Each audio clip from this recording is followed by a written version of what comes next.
karaoke night. Yeah, council karaoke.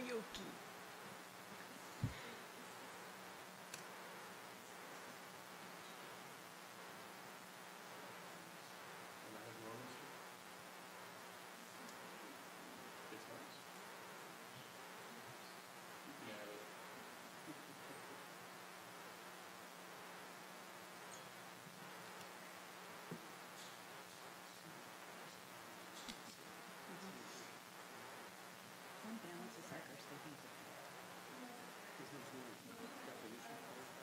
We have a fund balance policy, and it's got the fund derived into different categories, like capital equipment replacement, that kind of stuff. So it's basically the savings account.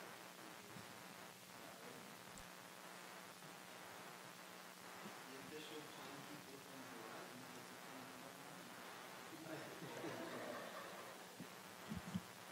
Hey, what do you do? Which floors? AT&T says 629 as well.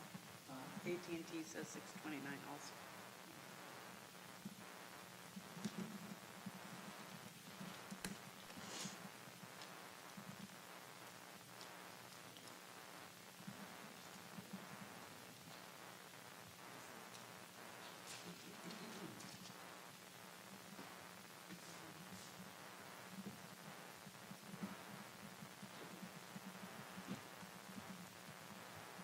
All right, everybody ready? Yep.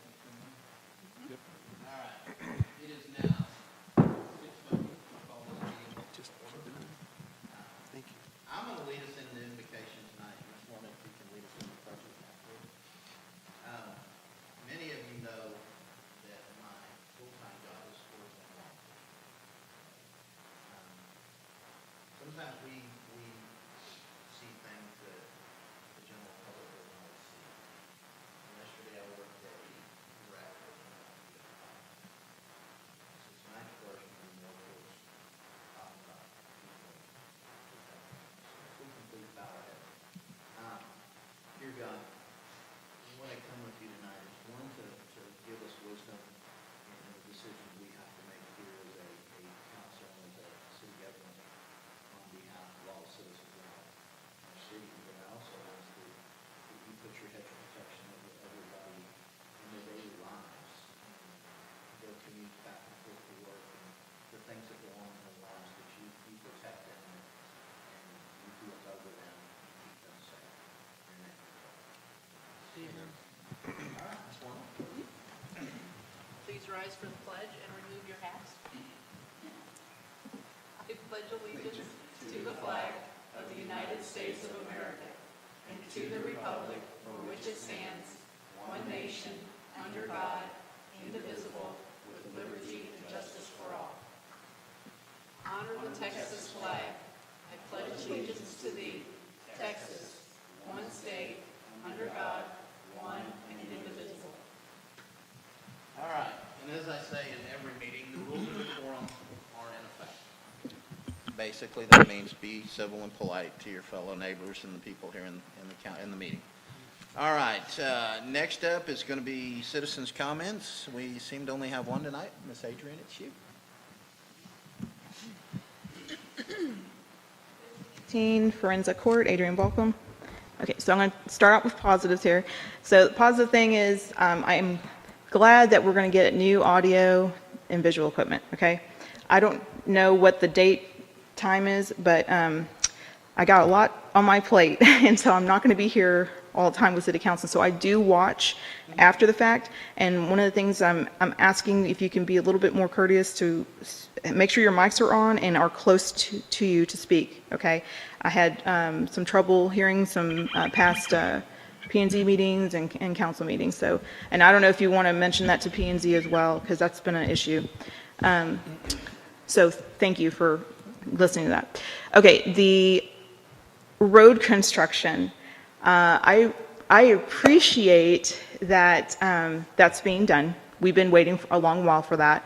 I did come back to listen to the last meeting, and I heard that the engineer and city planner are still having a contract with the city, and there's a couple of things with that, is that I don't know if y'all have driven around Sonoma Verde and seen where the choices of places that were being repaired. When I first started into coming to council meetings, that was one of my things, my driving force why I wanted to make was a change in how things were conducted of managing infrastructure related issues. And I mean, I had a stack full of papers with pictures and all sorts of evidence of problems in our road areas. And this might seem like really curt, but I was really disappointed in the questioning that y'all had with the engineer. He has been an engineer for over a decade. He knows that there's lessons learned is not acceptable. Like, hey, I've learned from my lessons on it. This is a development that's been in progress since 2007, 2008. We have drainage issues. I'm dealing with my personal drainage issues in my backyard, and I'm going to fix that on my own. But as far as the rest of the development, all that, I'm pleading to you one last time. Will you please do the due diligence of finding of other engineers by doing a RFQ requesting for engineering. Now, the second thing that I noticed, and again, thank you for Kinley Horn. I don't know if they're here, but if they are, I just want to let you know that was excited to see that there's going to be a discussion about GSI. We need that. And that was one of my questions when I was interviewing the previous city planners, is like, are you capable of being able to do GSI? If you go look at all of the other cities around us, there's different levels of quality of GSI, but ours is just basically a cardboard box. It's pretty basic. It could be much improved. It would be helpful on so many levels if we can get up to speed of the current standard at least. But I know that the current city planner is not capable of doing that, because he mentioned that he would be doing it on the job and that we would be paying him for that. So again, there's just another strike against what these two individuals can really offer our city, and I think it's about time, actually it's past time in my personal opinion, that we continue to have a contract with them. And I thank you for the discussion that's happening tonight. I hope that you will consider it. We desperately need GSI, and I hope that it's going to be a success for our city. All right, thank you. Thank you, Adrian. All right, I don't see anybody else back there, so going once, going twice. City council comments are closed for the evening. All right, moving on to number 5, consent agenda. It's action regarding the minutes of the May 26th city council meeting. So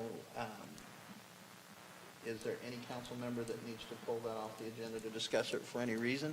If not, I'll entertain a motion to approve. Mr. Mayor, I'll make a motion to approve the consent agenda, item number 5. All right, I've got a motion. Do I have a second? I'll second. Got a motion and a second. Any discussion? All in favor? Aye. Aye. All right, show that one done. We'll move on to 6.1, presentation by Suzanne and Mark Brook, representing Bailey Brook Communications regarding city website updates, followed by discussion with city council. Guys, you're up.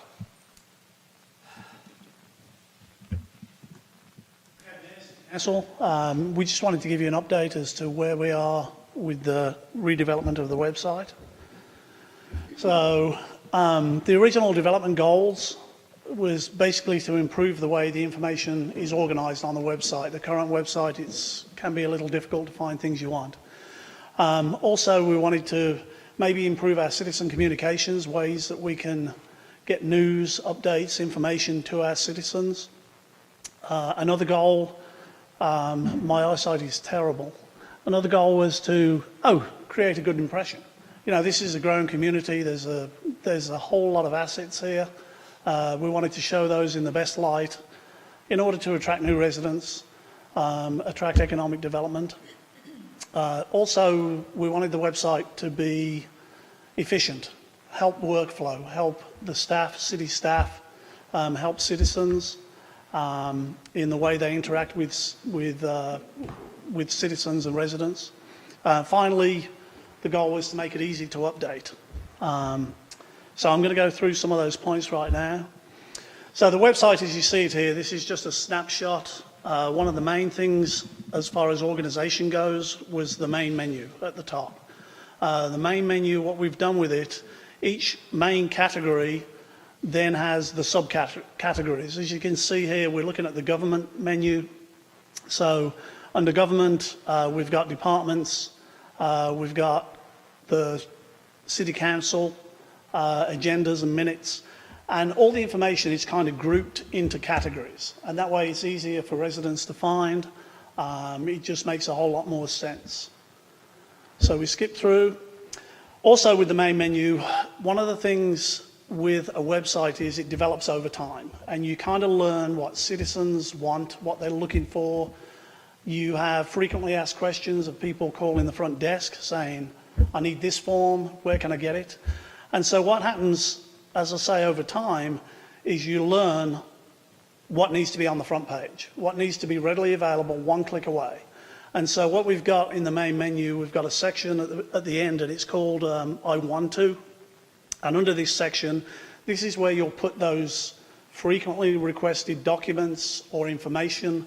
We'll put it under there. So that will kind of develop as the site progresses, as time progresses. And that way we're meeting the needs of citizens with one click to the information that they want. So next, another important factor in the website is the homepage. What just happened? Oh, there it is. The homepage is your most important page. It's where you want all the pertinent information, like I say, one click away. So the way we've organised the homepage, we've got a secondary menu, which is the blue at the top. And those secondary links, again, are important links that citizens are looking for. So things like, your agendas, paying online bills, reporting concerns. This is where those elements go. Underneath that, we've got community calendar, which automatically updates.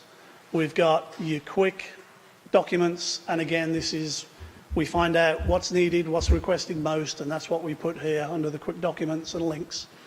And then finally, we've got a column that's basically an FAQ. So if someone goes to the website, they're a new resident, when is trash picked up, it's right there. So we've got relevant information that we can fill that space with that answers questions immediately.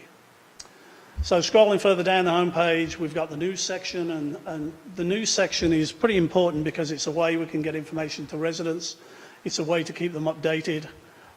So that appears on the front page in summary. It lists the 4 most recent news items, and every time we add a news item, the latest one will go into the front position. And then below that, we've got employment opportunities and public notices. So public notices are important to get out to citizens, so we've got them on the front page. So next we're talking about communications with citizens. Again, the news updates are very important. It's got its own section within the menu, and they all aggregate on this one page. And then when you click on the page, it'll actually take you to the news update itself. Now, these news updates don't have to be press releases. They can be, you can see here, basically we've got 2 sentences. We've got 2 sentences and we've got a call to action. And so what we want people to do in this situation, we want them to apply for the committee. I can't read which one it is. Apply for a committee, and we're giving them a simple button to click and they can instantly apply. And so these news pages can be used not only to disseminate information, we can interact with citizens through the news pages by giving them a call to action, putting a poll up there to find out, how they're feeling about this particular story. We will then share the news story on social media. And so what we're trying to do with social media is to push residents to the website. So we don't post it alone on social media and just leave it there. We post it first to the website, then link it out to social media on Facebook, and they'll be able to read a brief summary, click on a link, and it takes them to more information, takes them to the call to action. And that's how we'll get residents to realise this is where they're going to get their news. This is where they're not going to get it from the Nextdoor app. They're going to get it from the city website. This is where the official news goes. So next we're talking about visual. One of the things, first impressions, very important. You want to attract new residents, you want to attract new businesses, you want to retain existing businesses. And so the visual side of the website is very important. And what we've done, we've gone out, we've taken a lot of new photographs.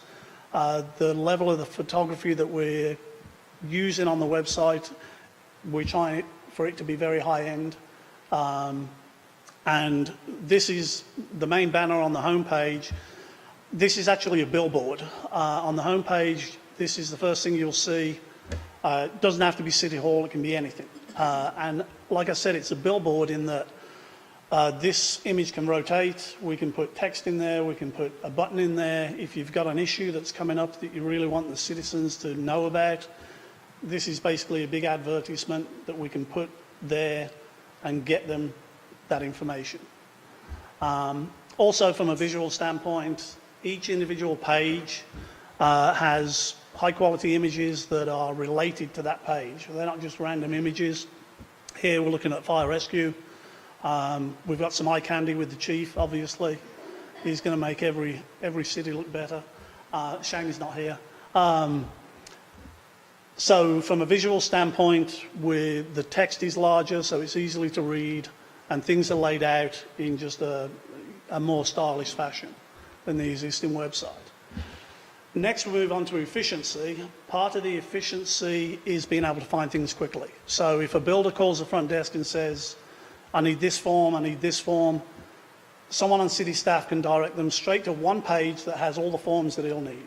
So instead of spreading forms out throughout the site and different departments, we put them all in one central location, especially for contractors, developers and builders. It's one location. You can send them one link, you can tell them to go to one page, and every single form that is out there that we have is on that page. Also, as far as efficiency goes, it doesn't mean when we update a particular form, we're not going to 3 or 4 pages to make sure that the form's updated on every single page. There's no risk of us missing a form and a contractor gets an old form, and then comes in and argues about it. By efficiently putting everything on one page, that just makes things a whole lot easier. Also, on efficiency, every form that we can turn into an online form, we've turned into an online form. So this is an example of the volunteer form. The reason this is more efficient, people aren't downloading PDFs, handwriting them in, trying to fax them, take a picture, email them. This is sent directly to whoever the recipient needs to be, whether it's Lisa or somebody else on city staff. It goes straight to their inbox. It's already digitized so that they don't have to decipher handwriting. It's already done, and it can be filed away. So as many forms as we can turn into these online forms, that's what we have been doing and will do going forward. Finally, security. The current website is hosted with Glenn, and the new website we can host anywhere. So I don't know if we've got an agreement with Glenn Farris to host the new website that we need to continue with. But the minimum requirements that I would recommend for the new website is the secure certificate, HTTPS. What that is, that's just a way that anytime information is filled in with a form, it's encrypted, so it can't be intercepted.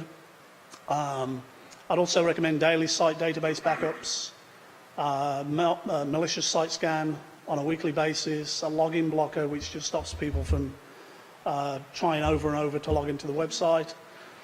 We do local content storage, which is a fancy way of saying all the pictures are on my computer or Lisa's computer. So if ever the site did go down, we haven't lost all the images, we haven't lost all the content that's up there. And then as far as the forms goes, we just do a simple recapture on forms just to limit spam and stuff like that. The thing about the website itself is no personal information is stored on the website. So when someone fills in a form, it's not stored on the website. It's just sent as an email to the recipient. So from a security standpoint, if people did get into the database of the website, there's no real information there that would be of any use to them. And I would recommend, we continue that. There's no reason to store people's information at this point, with the city website. So As far as all those security items go, I'll get with Glenn Farris, who, is hosting the current site, and I'll see if these things are available, and if they are, we'll continue on. If they're not, we may want to look at another hosting service to host the website. Saying all that, the cost for all this stuff is about $25 a month. It's not outrageously expensive. The website is built with WordPress, which is the platform used, which the benefit of that is that if something happens to me or whoever's taking care of the website, WordPress is pretty much universal. It's well known. It's out there. I don't know the exact number. It's between 40 and 60% of all websites are built on WordPress platform. So all it is, it's just basically a piece of software, a bit of coding that controls the website. And it's non-proprietary, it's free. So as far as costs go, going forward, they're minimal. You're looking at $300 a year in hosting, and that's it.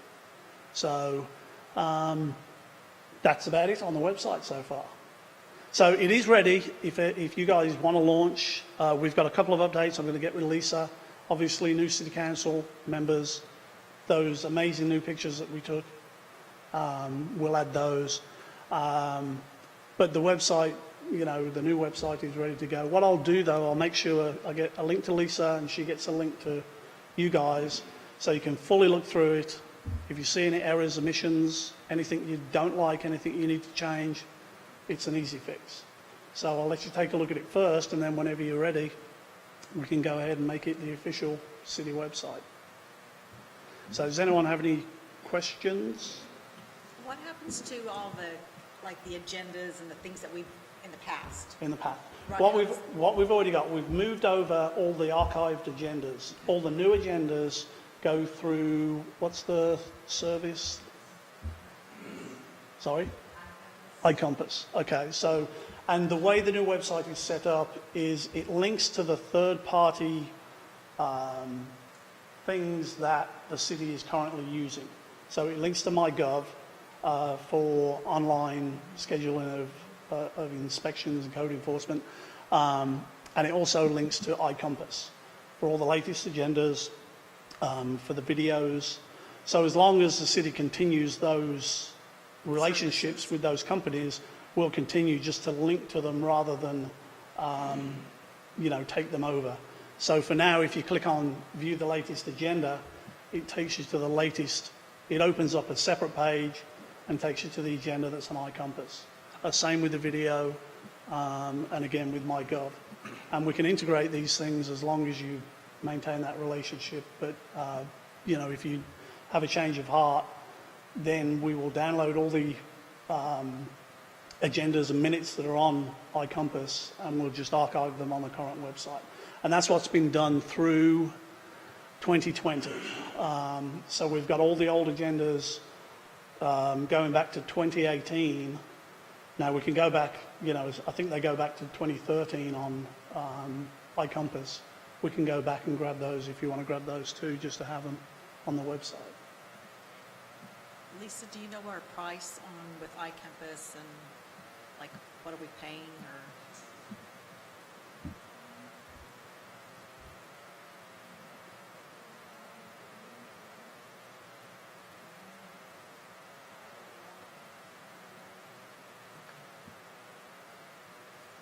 Brian, you have any questions? I do.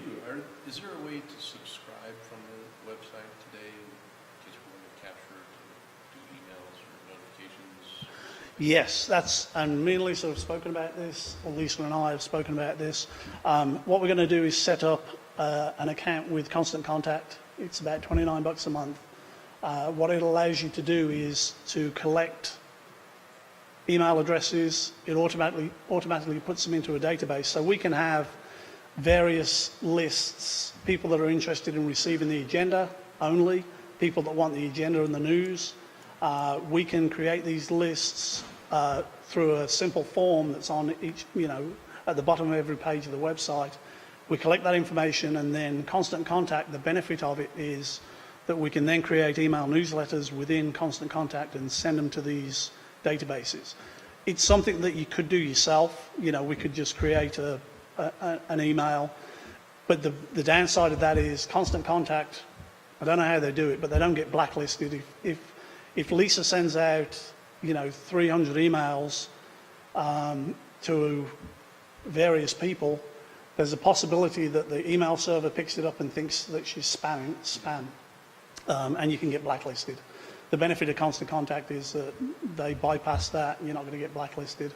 And we were talking about setting that up so that people could subscribe, a kind of notify me function, enter your email, what you're interested in, and then whenever an agenda is posted, we can send out an email to all the people there so they know the latest agenda is posted. Yeah, that's good. And you also mentioned you were looking at social media or integrating the two between that. You were managing Facebook page. Do you look at other social media outlets, Twitter or Instagram or anything else as well? Well, it depends on what you want to set up. We can help with any of the social media platforms. In fact, on one of the things that I didn't say was, if we go back to the news story, on the very bottom of the news stories, you see those little boxes.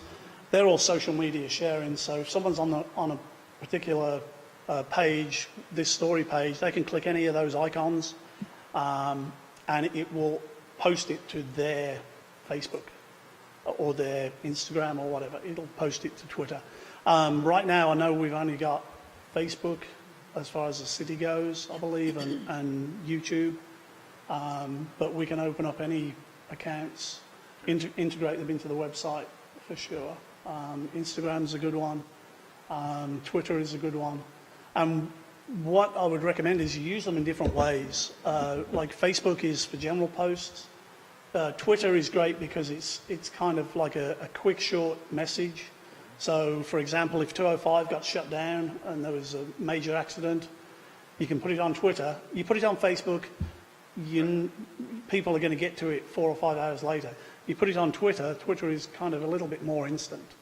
And then as far as Instagram goes, you can use Instagram to highlight some of the assets within the city. With some great pictures, some hero pictures of all these great things that are around the community. And you can use that from an economic development standpoint to, grow a following through Instagram. Yeah. I'm sure there's lots more that we could do with this after we launch them. Dan, do you have any questions? Just one, how does old information get taken off the website? Like for example, the serve on the Comprehensive Plan Advisory Committee, that's old news now. So who is responsible within us to take that stuff off? What you want to do, there's certain rules and regulations that when things are posted to the website, you can't delete them. So what happens with news items like these, news items will generally go down the list, and then they start being pushed onto different pages within this website. And so they eventually just disappear and it becomes an archive. But what we can do, you can set up the way, I don't know if I included I should have had a screenshot of how we update the page. Let me just scroll through real quick. No, I must have forgotten to put that in there. Okay, so You can't put it on there for like a week, like if there's a deadline, like as of June 30th, this is up until June 30th, and then have it as a... yeah, what we can do, an easy way to do it, a very simple way to do it, is just to go back into that. Let's say you're looking for, somebody's got to register for something by a certain date. Right, yeah. And that date has passed. Yes. And so what you want to do then, you can go in and you can just, amend at the top of the news story, the current position is closed, this application is no longer valid. We can just add something at the very top of the post. It's very easy to do. One of the reasons I thought I had a slide in there, which I didn't. Updating these posts and pages, it's just like using a Word document. It is so easy, and that's why I'll be getting with Lisa and Shelley and whoever else on the staff who is going to be responsible for keeping pages up to date. you basically log in, it pulls up the screen, and it's just like a Word document. You go in, you make your changes, you add something, you hit post, you're done.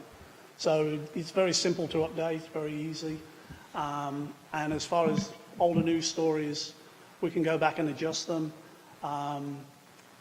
Like I say, I'm not 100% certain on the rules, but I believe there is something about freedom of information. If you've posted it, it basically stays posted, just so you're not trying to hide things and stuff like that. So, but it's very easy. We can also, another alternative would be we just create archive news. So you've got your regular news and you've got archive news. And so the way news stories are categorized, or the way news stories are organized, is that you make a category for each news story. So you could have 2 categories, current news, old news. And so once it becomes old news, you just click a button, changing the category to old news, and it just gets posted somewhere else on the website. So I should have explained better as far as post goes. In a news post is just a piece of information that can appear anywhere on the website. It's not something that is in the page. It's just a piece of information that appears on the website. So you can place that piece of information anywhere. You can put it in an archive. You can put it in current news. So there's several ways we'd be able to delete the old stuff. Yeah. Or even maybe put a calendar up and then it's, apply here, and then as of the 30th, it's no longer apply. Yeah. It's now kick to the page that's archives. Yes, You know. exactly. And what we've typically done in the past with things like, let's just say the run, for example, the Mount Pleasant 5K, McLendon-Chisholm 5K, register here, and then you pass the registration date. We just go in and delete the button, It's very simple to, just make it to where it's obviously old news. So, yeah, we can move stuff around very easily. Okay, and you said we can, as you post this website, we can provide other details that we want to add, and it's very easy to add. Exactly. I always say, Suzanne doesn't like me saying this, she hates me saying this, but I always say your website is never complete. And it's never complete because it's always going to grow. There's always going to be new information. There's going to be old information that needs to be, taken off. And so your website will grow over time, and you'll discover new things that are needed. Right now we don't know everything that the citizens are looking for. We think we do, but there may be something that comes up we've got no idea about, and people keep asking for it. For example, when the city grows and you get parks, and you want to be able to reserve the parks, we can put a reservation system on there so people can reserve the park online, and it's all done automatically without them having to call in to the front desk to do it. So the website will grow and change. When will this be up, ready? Whenever you say press the button.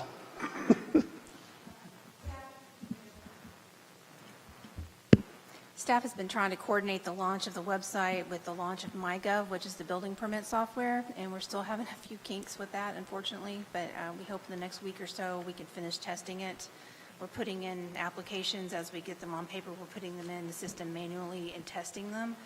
And our biggest issue has been that the fees keep calculating wrong on some types of permits that are maybe less common than the main types that we do. So Judy and I are still kind of double checking to make sure that those fees are, when they bounce back to somebody, is the fee that it's the correct fee. So that's kind of been the hang up. But hopefully in the next week or so, we'll have that nailed down. Yeah. As far as archiving, we use something called Archive Social to archive our Facebook and our YouTube pages. And as he mentioned, we're supposed to kind of keep tabs of everything that we've posted ever. I checked into the price for Archive Social to add our website, and they wanted $5,000. So Yeah. by not taking things off and doing it this other way, it's going to save us a lot of money. Yeah. Thank you very much. Okay, thank you. Thank you. All right, moving on to 6.2, discussion and consideration of the creation of a monthly city newsletter. Ms. Warner? I put this on the agenda because we talked about it a couple weeks ago, just in passing, that looking at the survey results, 73% of the people that took the survey would be interested in a newsletter published by the city. And they're also using Facebook to gather their information. So I was just seeing if we wanted to do a newsletter. Are we talking about on social media? Are we talking about a mail out? Well, Email. I would like to do email, because that seems to be the way most people wanted to get it, and now it seems that we have an avenue with this constant comment. Constant contact. Constant comment's a T. Constant contact. All right. I would, once I get your buy-in, I'll come up with some ideas on what we could do about it, how we would go about doing that. I guess who creates the content? Is it just us, or is? I mean, I would think there'd be like a mayor's corner, a city admin update, and then if anybody had any specific projects that they were working on. I looked at rock walls. It's very vanilla. It's mostly pictures. This is what's going on. It's just 2 pages. It's not big, in depth. It's not something where we would be posting all of our policy issues and things like that. It's more of a social aspect. Events. Yeah, basically, hi, this is what I got going on this month. Yeah. I think it's feasible when we talk about either the social media or the email aspect of it. What I think we should do is, because it could involve each and every one of you, maybe the ideas of what you would each like to see, send them to Lisa, and then have her compile them, because there may be a lot of similarities. And then we'll look at that and then see what we can condense it down to, and come up with a possible finished project for y'all to look at and agree on before we say yes. Because we don't want something that's going to be too time intensive for anybody to have to enter that information. Yeah, I think it would also be something that we could just put together that's real quick and just a blip here, but it directs everybody back to the website. Correct. And all of the information that they would need would be there. So it's kind of just a, They were out there. hey, this is what's going on, check it out. So if each of you could give your ideas to Lisa, and then we'll compile them together, because if there's similarities, then we can condense it down to this is the same one everybody wants. This one, one of you may come up with an idea nobody else is thinking about that's a good idea to put on that. If we can do that, and then, if you get them to her rather quickly, we might be able to look at it at the next council meeting. Lisa, when would you like these? Do you have a date that you would like to have this information? A week before the next meeting, maybe. Okay, so we got 2 weeks. But you got a week to turn it before. into her. And then 2 weeks from now is the next meeting. That way we can compile it and look at it at the next meeting. She'd like to have it a week from now. So she would like the 16th. Yes.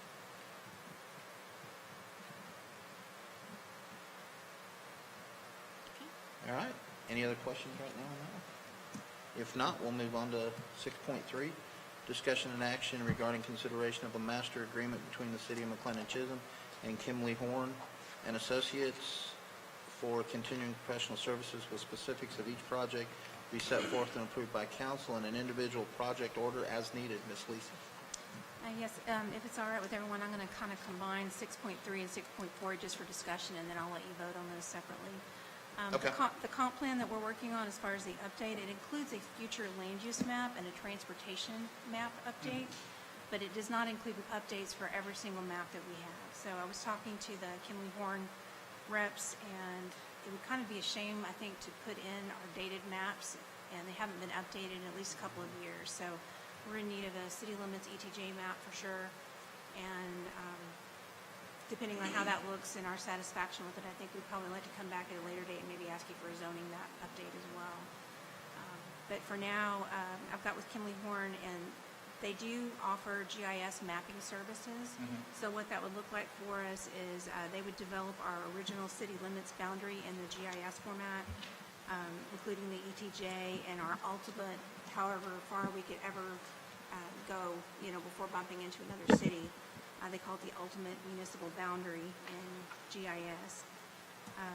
It would have parcel information, individual parcel information, so similar to when you look up on CAD and you click on a parcel, information comes up. It would have layers for, it could have really as much information as we want to put on there. So it could alert our staff that there's ongoing code information or code enforcement information or other issues. So what you were explaining just a minute ago, if I was to get on this type of program and I'm looking at a parcel and I click on it, it's going to pop up information on that? Yes, it could tell you Okay. the zoning of, the current zoning of I didn't that. realize that's what this did. Yes. Property It's that we have in interactive. Athens, I've done that and it pops up the information like, oh, that's cool. Yeah, it's actually interactive, so Okay. it can have several different layers on it, similar to what you see with CAD, whether it's an aerial view or a, you know, you're looking individual boundaries of Right. properties, city limits. It's not pop up. City limits or school district lines, county lines, that sort of thing, and anything else that we want to add in there as far as layers. So this would include all of the GIS mapping and put it on our website to where we would work with Suzanne and Mark to make sure that there's a way to actually button to click on the website, it takes you to the map and you can interact with it. And then specifically come up with an ETJ city limits map. There would be an ongoing charge every time we updated the map, a small charge. It wouldn't be nearly what, you know, the original fee would be, but as we updated, this is going to allow us, instead of waiting a year or two to do a map update, because we're kind of cheap and we wait until we have a few of them and then we update it because it was costly. This will allow us to kind of do them as we get them, which will, I think, keep everybody up to date a little bit better.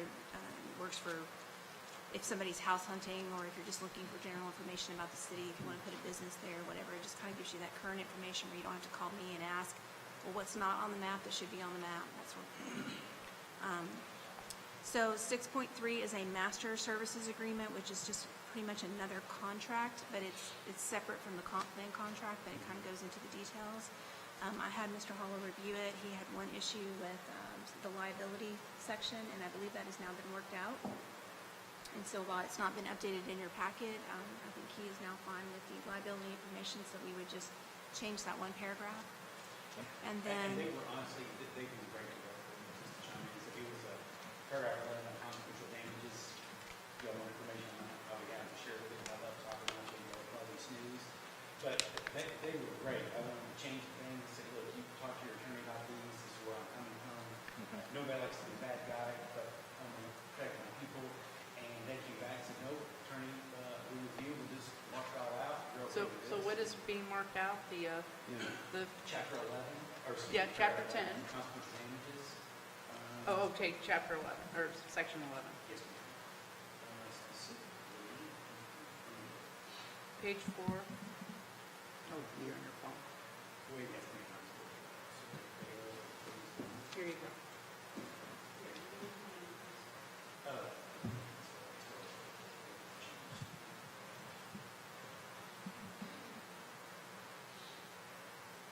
So now it reads, you see what's there on 11, it includes consequential incident, punitive, or indirect damages, including but not limited to loss of income or lost profits. That doesn't really affect that income or profits. But now it reads, in no event shall either party be liable to the other for any punitive or indirect damages, including but not limited to income or loss of profits. So we're not waiving any consequential damage. And the reason I believe that's important is the seminal case in that was a company is hired to go put a generator into an industrial plant.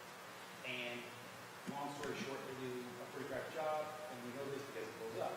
So the court ruled that all the damages that were claimed by the industrial plant were valid and recoverable, except for the consequential damages, although they were foreseeable, they weren't contemplated at the time of the contract, and that was for a temporary generator to run those items.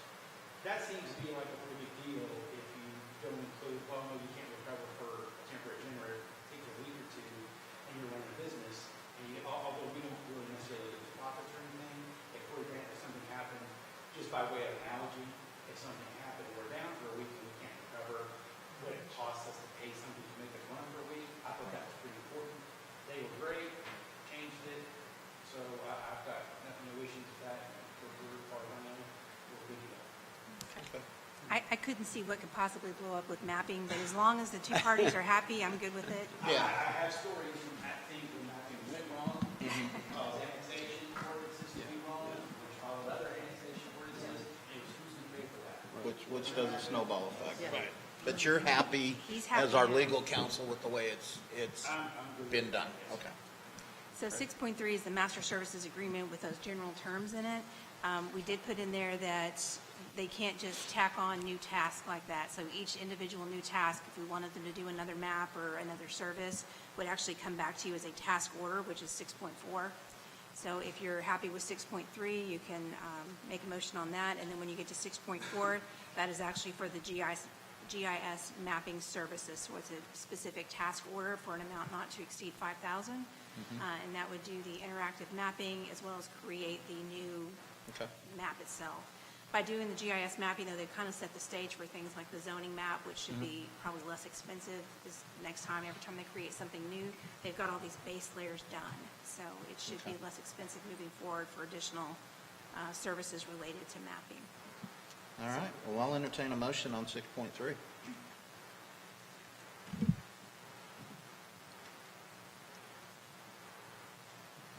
Mr. Mayor, I'd like to make a motion to approve the discussion and action regarding the consideration of a master agreement between the city of McLendon-Chisholm and professional services with specifics of each project to be set forth and approved by council, individual project order as needed.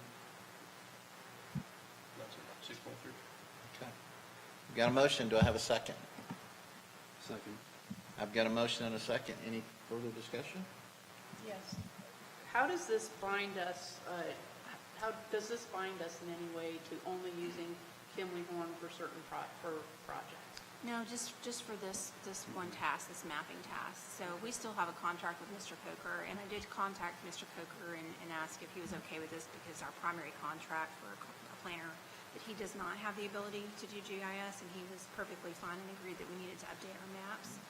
So I think we're all good there. But any task that we want, I'll have to bring it before you and ask you separately if you want to fund it or do you not want to fund it. Right. It's not a blank check. Does that answer your question? Yep. All right.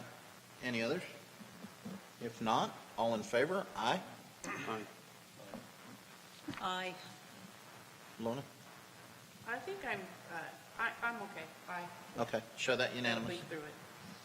All right, moving on to 6.4, that's the discussion and action regarding consideration of project number 1 for Geographic Information System Support Services, or GSI, to include development of city limits, extraterritorial jurisdiction, ETJ, and ultimate municipal boundary maps, collecting parcel information from various sources, and preparing of an interactive map for online viewing by staff and the public for a price not to exceed $5,000 in accordance with terms of the master services agreements between the city of McLendon-Chisholm and Kimley Horn. I'll entertain a motion on that. I'd like to make a motion to employ Kimley Horn to do a GIS support services to include development of city limits, ETJ, and ultimate municipal boundary maps, collecting parcel information from sources, and prepare an interactive map for online viewing for the public in a price tag not to exceed $5,000 in accordance with the terms of the master service agreement between the city of McLendon-Chisholm and Kimley Horn Incorporated. All right, I've got a motion. Do I have a second? I'll second that. I've got a motion and a second. Any discussion? I have a question. Yes. Yeah, Lisa, on this, I just want to be clear that if there's changes in the mapping, they're not suggesting like a monthly fee for upgrades, but a No. one-time fee at some point is necessary? Just Are they as looking we at- request updates, if we requested an update, there would be a fee to update it. Did she give you an estimate on what the fee would be like? She did not. It won't be anything like this fee. It really depends on the nature, how much updating there is to do. What specifically is, okay. How often do we update them, Yeah. Max, usually? Well, we haven't updated them in 2 years. Okay. Now, that, not to say that we should have probably, it's just that I hate to update it if I know there's like one more thing pending. I kind of like to get them all done at once, but then we end up putting it off for a period of time. So I think this way, every time we have an annexation or a zoning change, we would probably go ahead, depending on cost, we'd probably have them update that as they're done, as they're Okay, so approved. on a need basis, basically, where something As needed. that's maybe large and involved, that we may have it updated, that's fine. But there's not been, you don't know at all, it could be $3,000. No, it's not going to be anywhere near that. Okay, but how do you know that, though? I mean, I'm just asking. Yeah, I don't know the exact amount. Well, we don't have to go with it either. We don't have to. Well, you can check into it and get back to us later. Yeah. Plus, we're not we'll give you the- obligated. We're not Yeah. obligated. We're You're not not obligated obligated, for no. updates. Okay. What this is the Okay. initial agreement to get it done. Okay. And let me kind of put some of your minds at ease, because I've seen something similar to this in what we use on our mobile terminals in law enforcement. Like she said, we haven't updated in 2 years here. When you have a city that's putting in new subdivisions left and right, and I mean, they're throwing roads in and houses are going up Yeah. quicker than you can blink an eye, then those updates become more frequent because those parcels of land change, territory changes, streets change. Where that cost is going to start jumping up for those add-ons of updating is going to be dependent on growth. But at the same time, if you have that growth, you have that additional funds. I don't want to say revenue, I don't want to say taxes. You have that additional stuff coming in that's going to help offset some of that cost too. Makes sense. So, but, unless we just all of a sudden explode and we're putting houses on every inch of ground here, we're probably not going to update, but maybe hypothetically at worst case scenario, maybe once a year, probably more like closer to 18 months to 2 years. So, Do all right. wait, one more question. Do we know if this is going to be finished in time to be incorporated into the comprehensive plan? Yes, it will. That's why we're asking you now. Good. Yeah, great. All right, I've got a motion, I've got a second. Any further discussion? If not, all in favor? Aye. Aye. Aye. Show that unanimous. All right, next thing. We are going to adjourn into executive session in accordance with Texas Government Code 551.071 consultation with the city attorney on a matter in which the duty of the attorney to the government body under the Texas Disciplinary Rules of Professional Conduct of the State Bar, of Texas, clearly conflicts with this chapter regarding the possibility of providing public safety services for new subdivision developments outside the city limits and extraterritorial jurisdiction, but within McLendon-Chisholm Fire District 22. It is now 7:21. We are in executive session.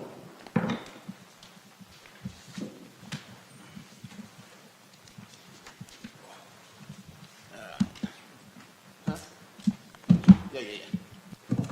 If you need to take a bathroom break real quick, go hit the bathroom and then come in there.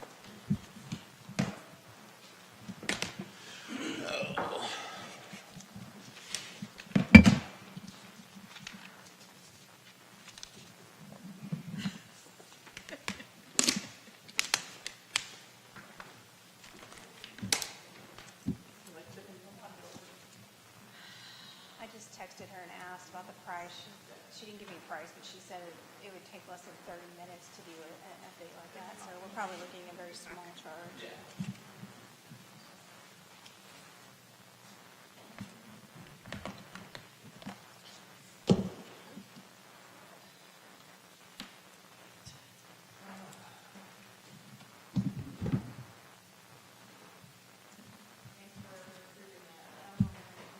It just makes sense, right? It helps with, like, if you're moving to an area, like that pipeline, if they do that pipeline,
My work phone.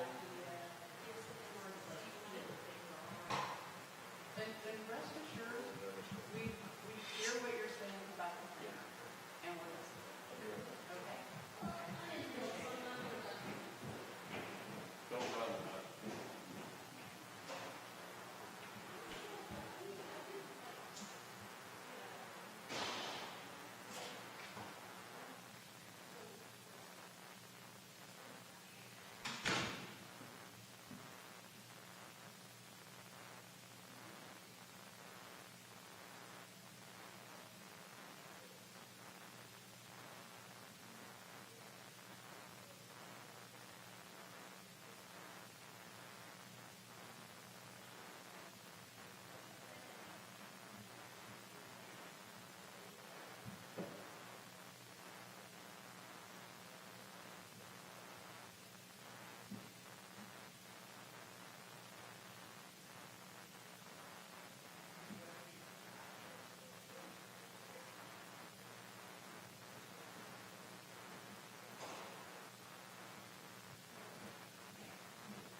I only saw the doors swing open.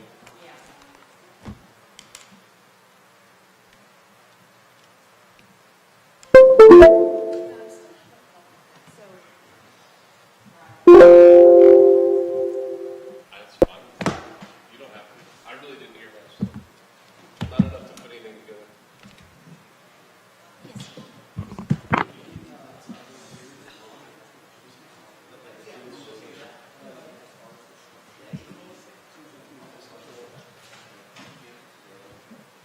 Yeah, I'll be happy to share with you. Oy, Sure. don't talk too much. Okay, I'll send it to you. I never talk as much as y'all do. Oh, I have one on my desk. It's actually, open it up, it's very nice. All right, hold on, gotta find my thing. All right, it is 8:04. We're reconvening this meeting back to the regular council meeting back into session. 7.3 executive session action, there's no action executive session action, there's no action taken during executive session. All right. Number 8, updates, discussion, and direction to staff. The only updates I have right now is just remember school's out now. There are a ton of kids out. For those of you that might venture into Sonoma Verde, please be very careful. We have a lot of teenagers and young kids everywhere, and they don't pay attention. I had a young lady on I don't know if moped's the correct term anymore, on a motorized bicycle that did not pay attention. She was in front of me, and she's doing this all over the roadway, and then just looks over at the trees and just starts across into the other lanes. You know, be careful. There are children out, and I don't want to see somebody hurt. That was me. So, just know that. Do you have any updates or anything you need, Judy? I don't believe so. Okay, Brian? Shirley, I was going to ask, when, do we have a date on the audio and video? Excellent.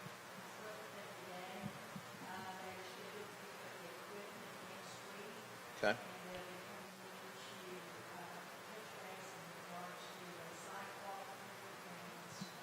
Okay. Great, thank you. So we should have pretty much some better timelines for the next council meeting on, okay. All right. Dan, do you have anything? No, sir. Ms. Lorna? No, sir. Okay. All right. I guess it kind of goes hand in hand with number 9, council meeting reports or announcements. If really anybody doesn't have anything, then we'll just move forward. It's summer, guys. 4th of July is fixing to come up. That's about all I can tell you. So, you know, be cautious. We're gonna have fireworks complaints and everything else. Then, seeing that we have done everything on the regularly scheduled council meeting, it is 8:07. Meeting adjourned. All right, now it is 8:07. We'll now call to order a special work session. All right, first thing on that, 12.1, discussion regarding the fiscal year 2021/2022 budget and tax rate adoption, including adoption calendar process, funding priorities, proposed budget and tax rate scenarios, and related matters. Ms. Lisa? Yes, sir. All right, so I've got a little PowerPoint prepared for you, and I thought we would talk about current fiscal conditions first. I don't know if I've got keys to work. Make sure you talk really loud so people can hear you. Okay, is this better? Yes. Okay. So I thought we'd start with just current fiscal conditions, and then from there move on to any new items that you all want to consider for budget. So I didn't get any requests so far. So any new initiatives, any purchases that you're thinking about, or any program changes, we could go into that next. And then anything that you want to cut from the draft budget that we prepared. We had to start somewhere, so staff put together kind of a draft budget. And then from there, we'll schedule our next work session, which I would suggest we just tag on to the end of the June 23rd meeting like we're doing this one, if that works for you all. So to start with, all right, this is the 2021 general fund budget, and it was adjusted for the last update that we had, the last budget amendment.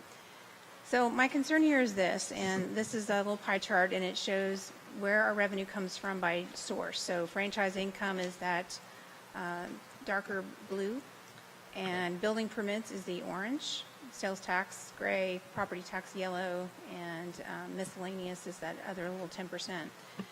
So since I've been here, the property tax portion is shrinking as far as where we're getting our revenue, and the sales tax and the building permit is getting larger. And that sounds really good, and it is, but it scares me a little bit too, because the sales tax and the building permits are more volatile. Let me ask you a question, Lisa, on that portion of it. I get the building permits.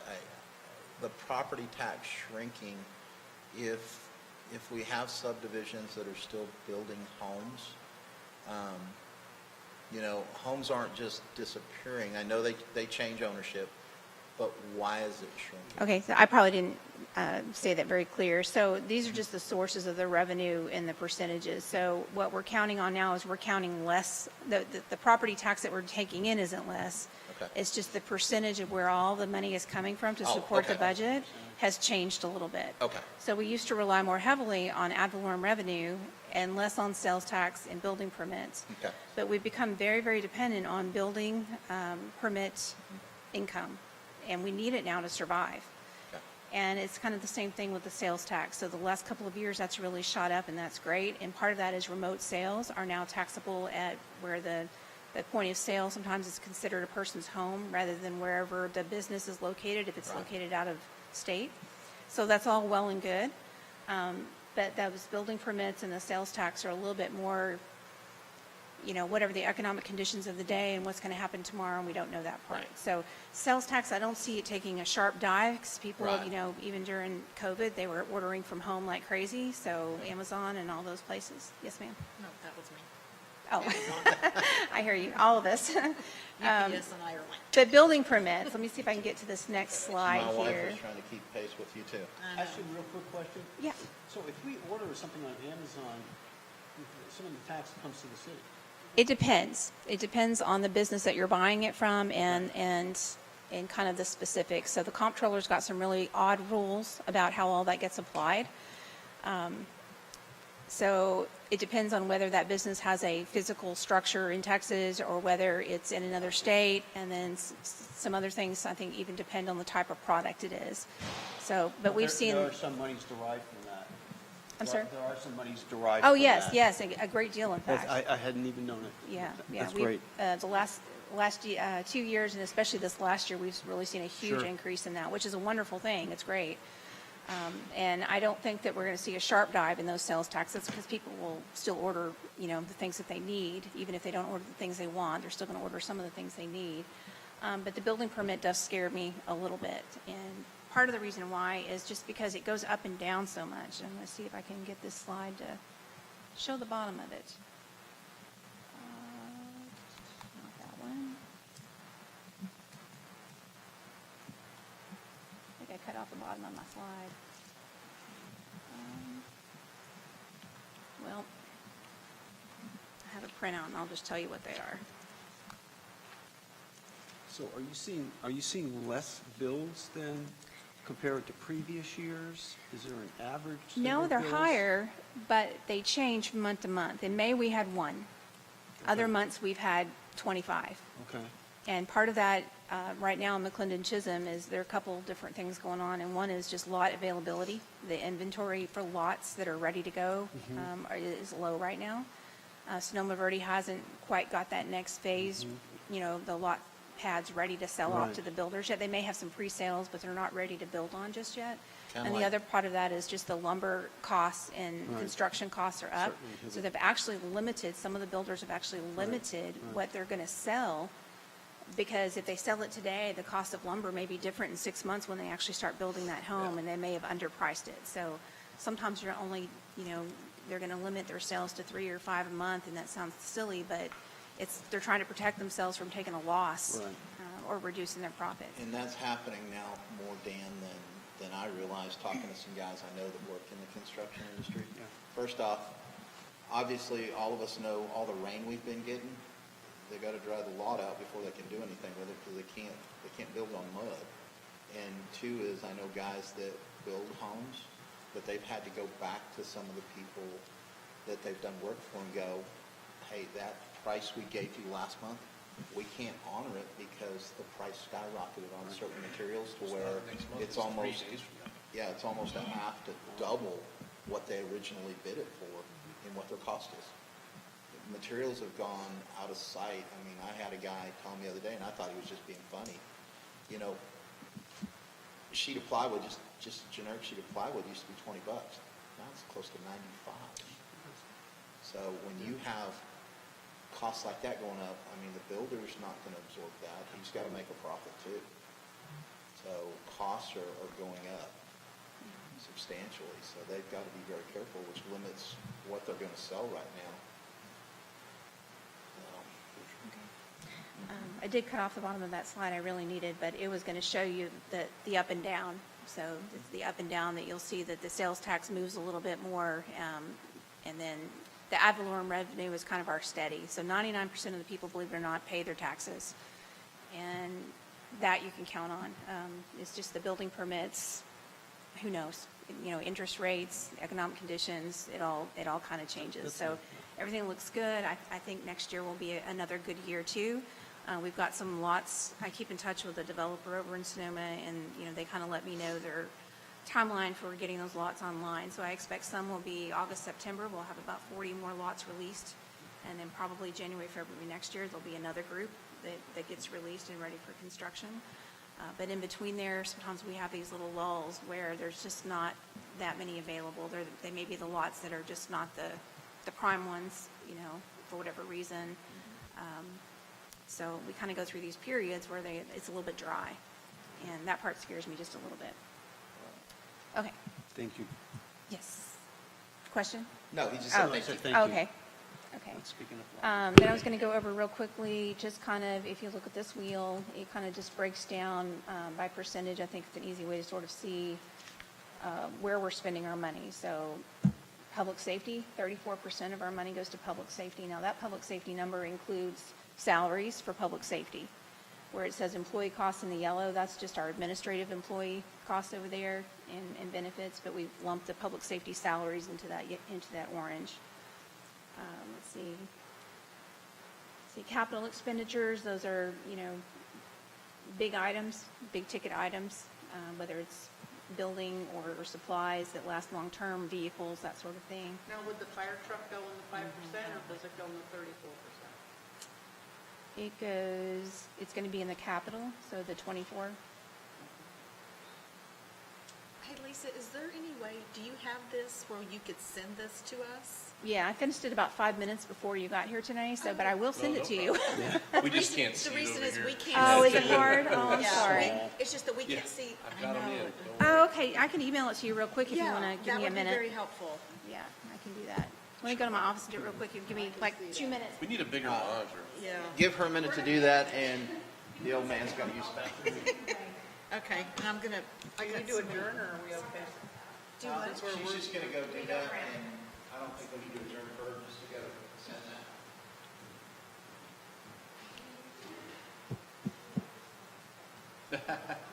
So this is how you guys have started out every year, just that's kind of not good. generic Yeah, discussion. we get a lay of the land, yeah.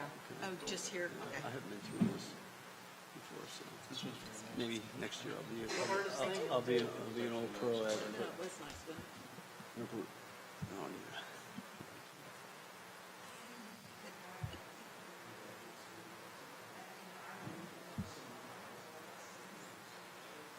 Oh, really?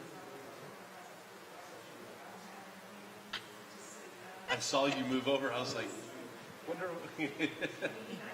Sure. Oh, that's hard for me too. I guess I don't need to be on.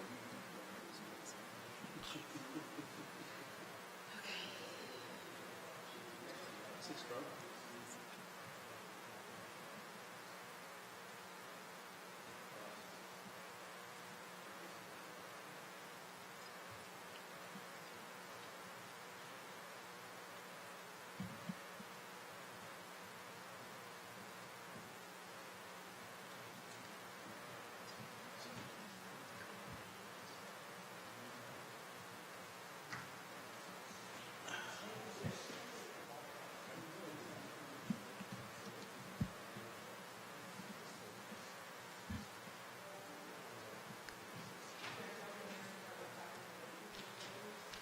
I have not. No.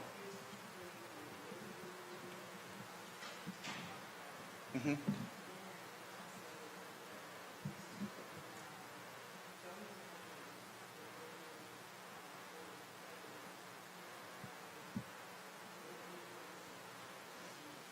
Wow. Yeah. Right. Yeah. No, I did hear from one of my friends who works for a builder, and he was just putting, hypothetical numbers, but he said with the way building materials have gone up, he said what would have been a $250,000 house yesterday that they would sell is now literally a $500,000 house because of what the material cost for them has become to build it, because it's getting out of control. I mean, I thought they were funny. Hit your arrows better. Yeah. Because I couldn't get mine to work. Yeah, and I thought they were being funny when they were talking about plywood, and they go, no, there's plywood now, it's $95 a sheet. And then I see, the funny things on social media where a guy goes, hey, I got 30 sheets of plywood, I'll trade it for a Porsche. And literally it's like, $1 for, yeah, you might get it, All right, we're back in session. All right. All right, Thank you, so Liz. this is just meant to give you an overall idea of how we split up the money. So any questions on that one? And we can go back to it if you need to in a little bit, but I just kind of wanted to show you that mostly the 34% goes to the public safety. And I will talk to you a little bit about safer going away and how we're going to have to pick up the tab for that this year.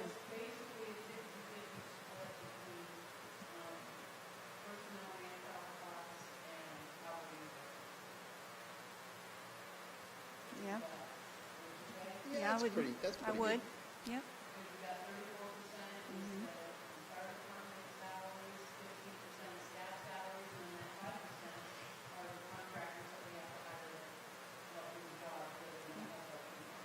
Right.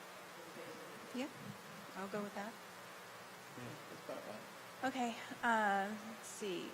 Cash reserves, this is a little bit misleading, so I wanted you to kind of see the 2020, and see how much you saved. So if you look at the 2018, 2019, and then we started that fund balance, and we put some money away, which was great, because it allowed us to pay cash for things rather than to finance. When you go to 21, it's a little deceiving, because some of the things that we've allocated funds for, we haven't paid for yet. So like that fire truck, $400,000, we haven't written the check yet, because it hasn't been picked up, but that's going to drop $400,000.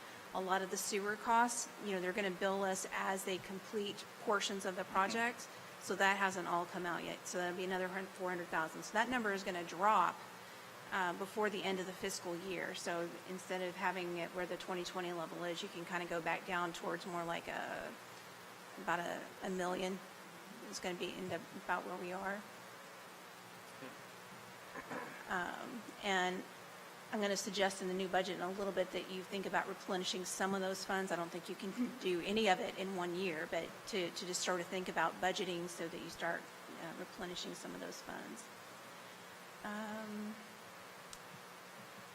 This one, okay, so 2020, you see our revenue, we had a really great year for building permits. It was super high. And our expenses were not as high as this year. This year we did add like the sewer, the fire truck, and you can see that we've kind of leveled off. So right now we expect, we may have a little bit of a surplus, but if we do, it's not going to be much. All right.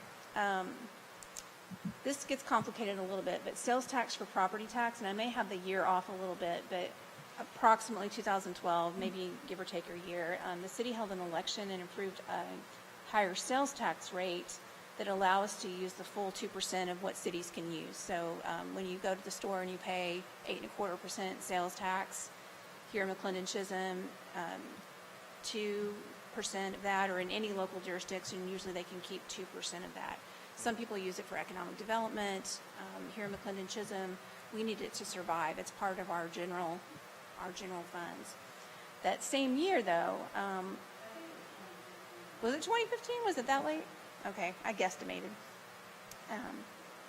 Right around in there also, there was the election, and I think it was at the same time, we had a sales tax for property tax relief, which reduces the amount of ad valorem taxes collected by 1/2 cent. So if you're 2% sales tax that you collect, 25% of that, you figure out what would be collected for property tax, and then I have to reduce that number off of, I have to back that number down, which messes with your rates when we look at property tax. So it sort of artificially lowers the rate. I don't know quite how else to say it, but I've got an example on the next page. It might help a little bit. But this affects our rate. So sometimes it looks like we're having to make a big tax increase, or I'm suggesting one, but reality-wise, we wouldn't need it if we didn't have this little thing going on here. So if you take we have to take our last 4 quarters of sales tax revenue when we figure these rates, and then you take 25% of that, and then when you look at your total taxable value, we have to do math here, and then at the very end, we end up adjusting that rate for that sales tax that we've had to kind of give back. And so you can see that that rate dropped from the voter approval rate for this year, just based on what I figured so far, would have been 15.4, and it's going to take it down to 13. So getting more sales tax, it sounds wonderful and awesome, but I also have to adjust for that number when it comes in. So the more we make, the more of an adjustment there is. So last year, I think it was about 1.7% that or 1.7 as far as the cents that we had to adjust for. This year, it's over 2 cents that we had to adjust that rate for. It gets a little bit tricky, and if you want, I can send you last year's calculations, but they're about 20 pages long, and that's why I didn't put it out this time. And they're going to change. So right now, I'm working off of, and I should have told you the very first sentence, off estimated numbers from CAD. So we won't get final numbers until the end of July. The way the legislature has now written laws, if we think we're going to have to adopt over our voter approval rate, which is 3.5 cents higher than what we have now, we have to adopt in August versus September. That puts us in a really awkward position because I won't have the final numbers till July, yet I'm already having to file my budget with Shelley in the city secretary's office and making my notices for a public hearing before I even have those final numbers if I suspect that we're going to need to adopt early. So, and according to what we've done this year, I think we're going to be in that position where we may have to consider adopting early.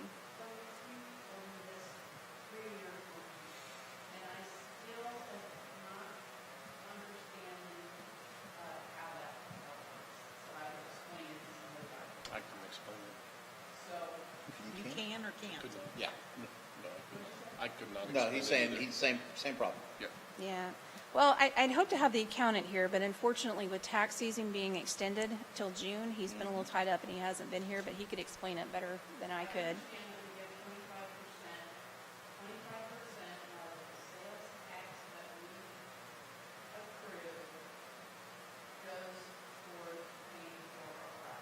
Right. Property taxpayers, yes, you get a little bit of relief on the property tax side.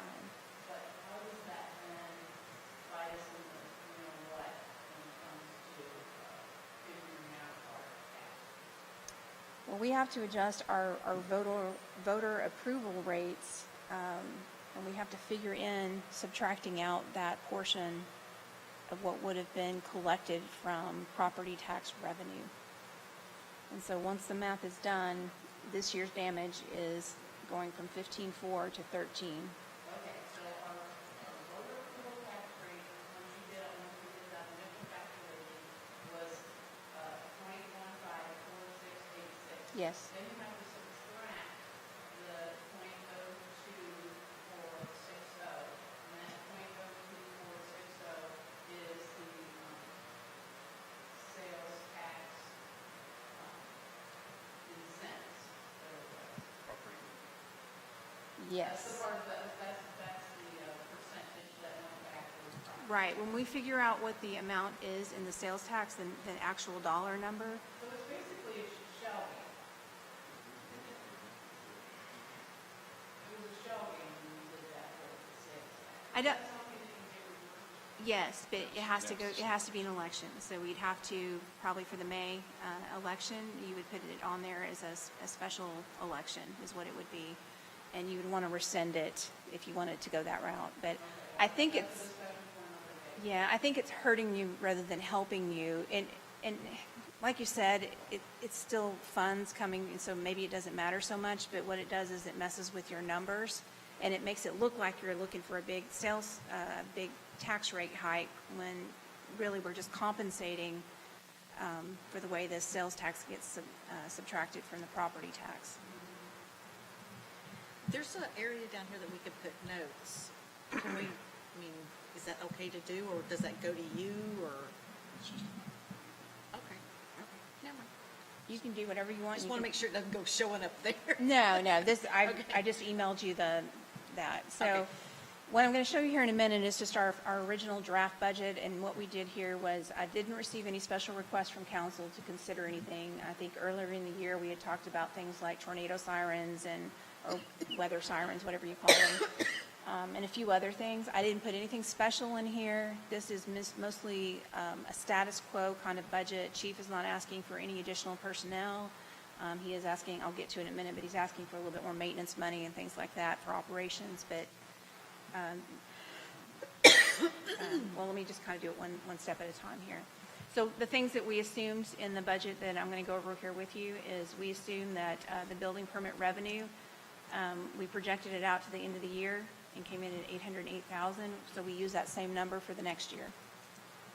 And that may be conservative, but we'd rather be a little bit conservative than to overestimate what our revenue is going to be. Sales tax revenue, we think by the end of the year will be at $430,000, which is a great number. But like I said, the bigger that number is, the more I have to adjust that vote of approval number.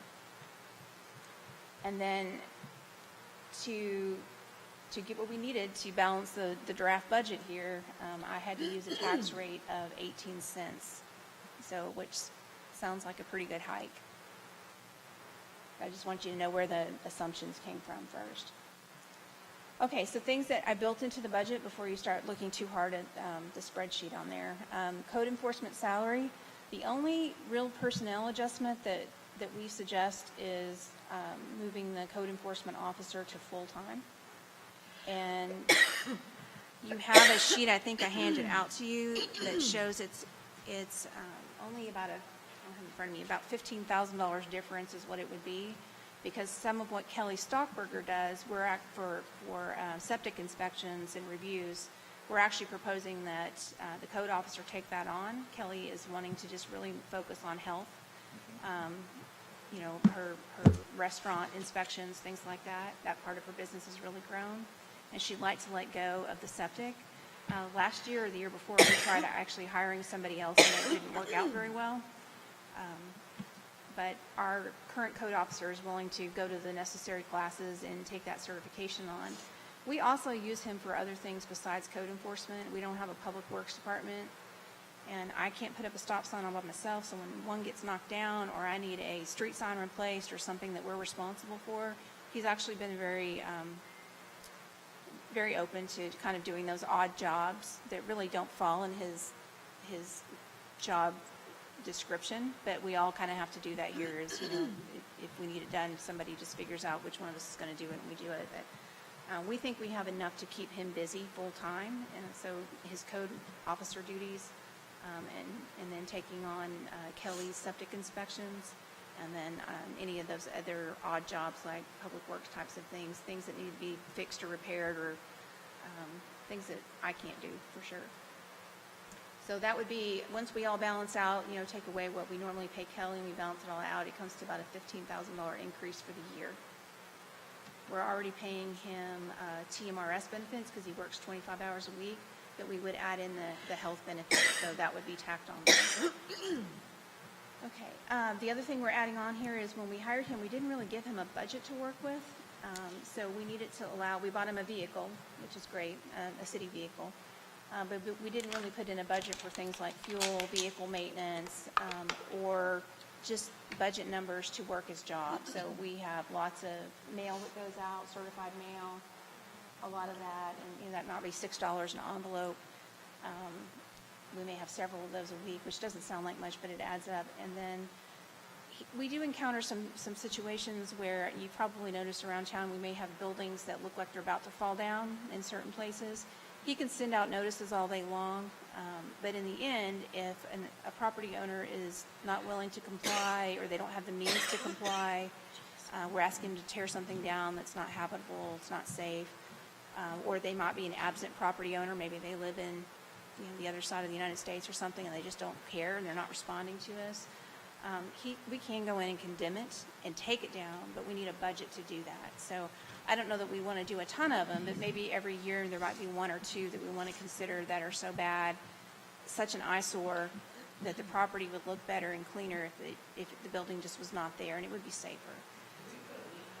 Yes, we would. We would actually to make that up someday, and we wouldn't know when that would get paid. But, eventually the property might be sold, change hands, and then we would get paid back. But we would place a lien on the property. And the same thing if we had high grass and we needed to mow it. Eventually we'll send out notices. We'll wait 10 days. We'll send out another notice. But if it keeps getting ignored, at some point, if say you're pulling up to an intersection and the weeds are so high it's blocking view, or for whatever reason, a safety reason, or because of snakes and rodents and that sort of thing, we may need to just go ahead and mow an area to make it better. We needed a budget, so we put in $30,000 for all of those things. To take down a building, believe it or not, could be $8,000 to $10,000, because you have environmental things that have to be considered when you do that, and then you have to clean it all up and haul it all out. And those are, what she's describing, the way they do that one is things that other cities do as well. Like mowing the lot because they've sent them the notices and they haven't complied. And then, the lien is kind of like the old-fashioned statement, the old style mechanics lien, that kind of a style lien that they can put against things if they can't get them to pay the bill. Right, and it may stay there for years, or if that property is sold at that point, then we would get that money would come back to us. How much did we spend on that last year, just the maintenance? We didn't have a budget for code enforcement this year, so we pulled it from chief's budget, from maintenance and all. I think the mailings we just put in our general budget, as we did with the other. We just put it towards our postage.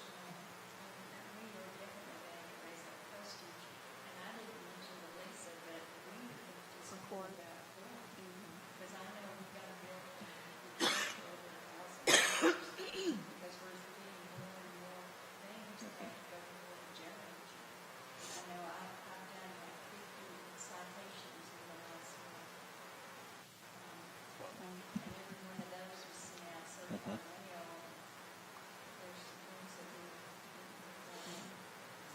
Well, code officer, he stays busy from the time he gets here until he leaves, and he's on top of it. But if we don't give him the means to do his job, then he can write letters all day long. But if he doesn't have any, means to enforce it, it makes it kind of tough.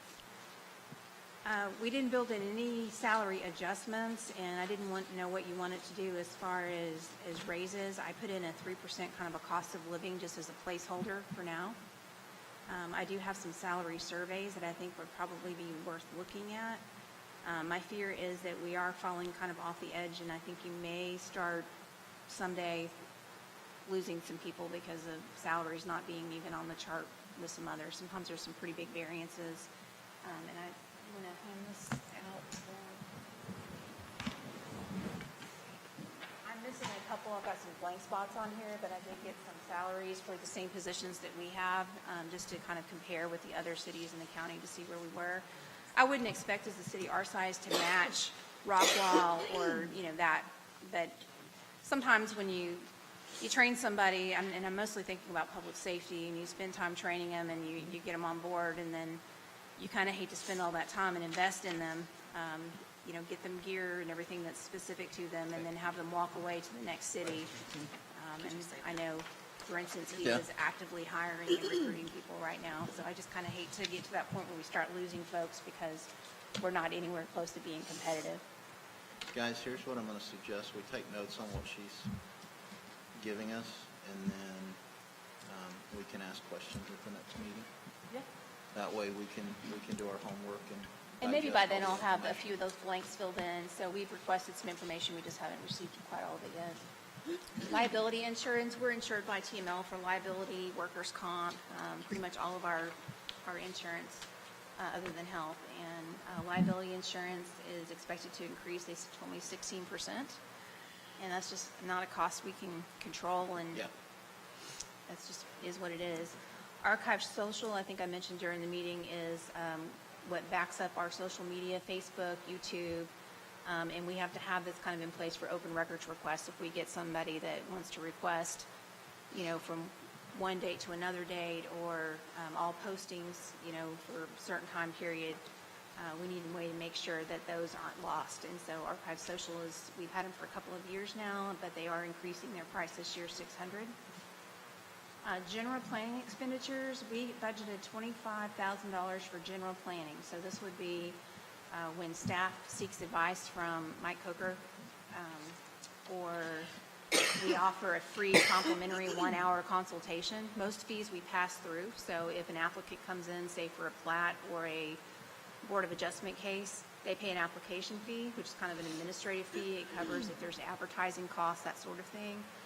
But the planner fees, they sign something that says that they pass through those fees. It's one of the best things we ever did around here, was actually pass through our fees. And they're, people complain about it a little bit, but it saves us a lot of money. But just because of the number of inquiries we've had for planning, Mike may come out here and he may do an hour consultation for somebody, but then we may never hear from him again. So he's done quite a few of those this year, where we get a lot of people interested in doing something, and for whatever reason they decide the cost is too high, or they're not interested anymore, or their land deal fell through. So we kind of picked up the tab for a lot of those consultations. And then sometimes some cases just take more staff time than others. And although we pass through those cases, the time that he spends on them, some of that time may be spent for staff's benefit and not maybe the customer's benefit. It may be that we need advice on how to handle it, or it may be that Mike Coker needs to talk to Mike Holland, and of course they're both going to bill for their time. So I suggest we move that amount to $60,000. I'm just assuming that we have the same number of inquiries next year. So this year it was 25, and I'm suggesting we move it to 60, and that comes out to about $5,000 a month. Consultant costs added for landscape architects. So this is thinking about Highway 205, and if they're about 60% on their plans for Highway 205. And it's right now that we really need to start thinking about, do we want to plan for an entry feature, like going north and south as you're coming into the city, because we need to have them make space for that within their plans to accommodate it. So I don't know that we'd want a huge monument, but maybe we want a small monument, or maybe you want just something very simple. And I didn't really know what to put in there, but I thought at least $10,000 probably for a landscape architect just to do the design on it, even though it won't be materialized for several years. I think maybe just securing somebody to start thinking about what kind of design do we want, what the cost might be to actually create it, but to, at least for now, just design it so that we can get it in TxDOT's plans. Yeah, And that's that the space important is thing. We have to get reserved. it in the plan during the 60% construction design phase. Yeah, I just would hate to get, to the point where we're ready to build, and then we think about it, and then they don't have room for it because they've already passed that point of no return on their plans. Well, also, we had talked about potentially doing that in this year's budget if we had the money, because we may be under a time constraint. Right. So No, we I have to agree. look at that, right? Wasn't that bad? Yes. So Lauren and I had a side conversation, and we could actually start that process now, and we could put that in this year's budget. So that is a possibility, and starting it early rather than waiting until October 1. Only because of the TxDOT requirements. Right. I just No, kinda- I think we need to start that process because we need to identify ourselves. Okay. We'll probably need to bring that back to you as a budget amendment then, and we'd want to put out you could do an RFQ or something, or we could just shop. It's not I don't know that it's going to be expensive. I actually have no idea. I just really guesstimated on that. I don't know that we're looking at a massive monument for our city. I just kind of don't picture us doing that, but I do think we're going to need some sort of a landscape architect type person to plan something for us. But we can bring that back. If you want to scratch that one, we can bring that one back as maybe a budget amendment for this year. Can you make a note of that for me? Water attorney. So we've talked about a little bit, not a lot, but a little bit about our water woes this year. The boil notice that we had, and just dealing with these private water supply companies has been a little bit of a challenge as we're developing, and not always knowing that, we may be talking about what our development plans are, but without having control of that water, it gets real difficult to make our plans. So if we wanted to reach that, if we think we're at that point where we want to pursue maybe getting the CCNs, those certificates of convenience and necessities, having the right to control the water for our area, our city limits, there's going to be some cost to that. The cost I'm suggesting here is just for the attorney to figure out how to do it. It's not cost associated with actually acquiring infrastructure and buying out a company. So this is just actually to pursue the legal avenues necessary to get there, because this may be a multi-year process. So more than likely it's going to be almost every city around here has gone through that process, and it's usually a fairly lengthy battle. I hate to call it a battle, but usually the small water supply companies don't want to cooperate because they want to survive. They don't want their business to continue. And usually it's just in the best interest of the city to control that water. But it always ends up in court, and all that infrastructure will eventually have to be valued, and we'll have to purchase it at some sort of a price. So there's a lot of negotiation that goes into that, and it could take a few years. But I think just to get us started, I just would be comfortable if we could budget some funds, because we're going to need a specialized attorney, as great as Michael is, and there are attorneys that just specialize in that particular type of thing, and he's acknowledged that we probably need to go that route. He can recommend somebody or I've actually gotten some, he probably can, but I've also gotten some names from some neighboring cities of attorneys that they felt comfortable with, and attorneys that they felt their names were some mentioned, because sometimes cases have a dragging on and on and on and on, and you're not accomplishing very much, but the cost of the attorneys just keeps racking up over a period of time. So I've gotten some names of from other cities that have had good luck and bad luck with various ones too. A strategic plan, this is kind of related to our comp plan. I have a feeling that when we come out of the comp plan, when we're finished with that there are going to be some objectives and some things that we're going to decide that we want to do. And so strategic planning could be the capital improvements plan, or it could be another avenue. It could include things like we want to acquire the water and this is how we're going to do it.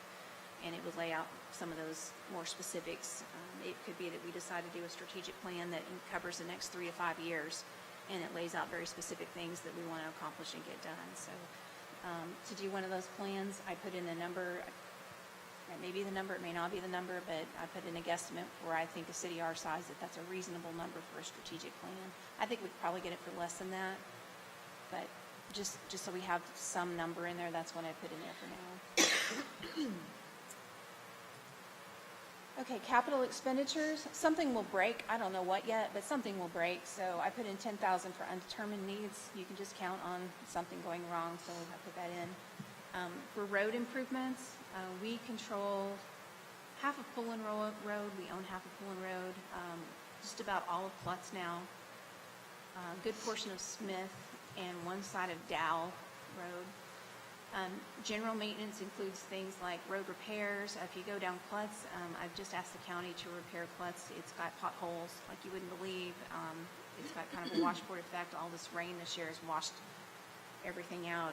So we're going to have more rock poured on that, and we're going to have it graded, and that's typically a once-a-year thing. We did look at paving Klutz this year, but due to the activity over in Wellington, we kind of held off on paving Klutz this year because of the big traffic that's going up and down Klutz. I hate to put chip seal on it and then have it all ruined because the big heavy trucks were on it. So it may be a better thought this year or at least this past year, if we kind of held off and just kind of see where Wellington is as far as finishing out. I don't know if they're 2 years out, 3 years out, or what, but I hate to spend a lot of money on it and then have to redo it. But we will need some general maintenance funds for all of those roads. It also includes, instead of just pothole repair and all, it also includes mowing of the right-of-way. So just about once a year, at least once a year. If you go down Smith Road, you'll find, or Klutz, any of them, you'll find that the brush overhangs and it starts scratching your car up and that sort of thing, or it obstructs vision when you're driving. So at least once a year, they'll bring in those big mowers where they kind of have the sides up and they cut off all of that brush to the edges of the right-of-way. So all of that is kind of included here. So this year's budget was $55,000, and I'm suggesting we raise it to $75,000. The county is also kind of pushed on to take on more roads that we probably should have had years ago when we annexed property and we didn't take the right-of-way, but by law, we really should have taken the right-of-way, so they're kind of pushing for us to take on more of that. And I just see some of these roads, I think I just spent about close to 10 on pulling, and it's going to need about 6,000 more. We've already budgeted for that, but you just don't know what's going to go wrong. I mean, we have a couple of bridges there. If that bridge needs to be repaired or, something like that, it could be a very large expense. So anyway, I'm suggesting 75,000 this year versus 55. Okay, Edwards Road. Edwards Road has been maintained by the county, but it is one of those roads that the county is really kind of pushing off on us. And if we look back in history, I'm not sure why, but probably when Sonoma was platted, we probably should have insisted that they improve that road like they improved League Road, at least chip seal, but if not, concrete. But the county was maintaining that road at the time. I guess that's probably why it wasn't addressed. We've talked a little bit with the developer and a little bit with the county about maybe doing a cost share for Edwards Road. So if we're going to take on Edwards Road, I'd like to see it improved before we take it on. Nobody wants to eat all of that cost, but we have talked a little bit about a three-way kind of a cost share. So this is an estimate, but I put in $100,000 for chip seal of Edwards Road. Okay. So two of the exits for Sonoma Verde in the new section, there can be two roads that directly exit onto Edwards, so the traffic is going to increase. Can you talk to Gary Moody about that first before we do anything? Because he mentioned to me that he had a talk with Dennis Bailey. I don't know if Gary had spoken to you with that. It's probably the same that I had with Dennis Bailey about sharing the cost share. Okay, So- but whenever, this was a long time ago, Dennis told Gary something. I don't know all of it, you're just gonna need to talk to Gary about it, but that, I would suggest Sure. you get a hold of him, because I don't know what, if there was paperwork on it, or just a handshake, or who knows. But I'd much rather us not have to pay for it, if Dennis already said that they would. Yeah, Dennis, but I mean, I'm just saying, he mentioned it, so. okay, we'll do. I'm estimating our share to be 100,000. I think we're probably looking at That's what 300,000 or 400,000 probably to do it. Share costs with county and the developer. Yeah, and the hard part about cost estimates is that just like the lumber fluctuates, these construction companies get real busy and their price goes up. And then also, I guess, materials also vary too, and depending on which company we hire, whether they rent equipment, they own equipment, all that kind of factors in. So nobody really wants to give an estimate and then stick to that. So it's kind of hard for us to get an estimate for something maybe 6 months out or a year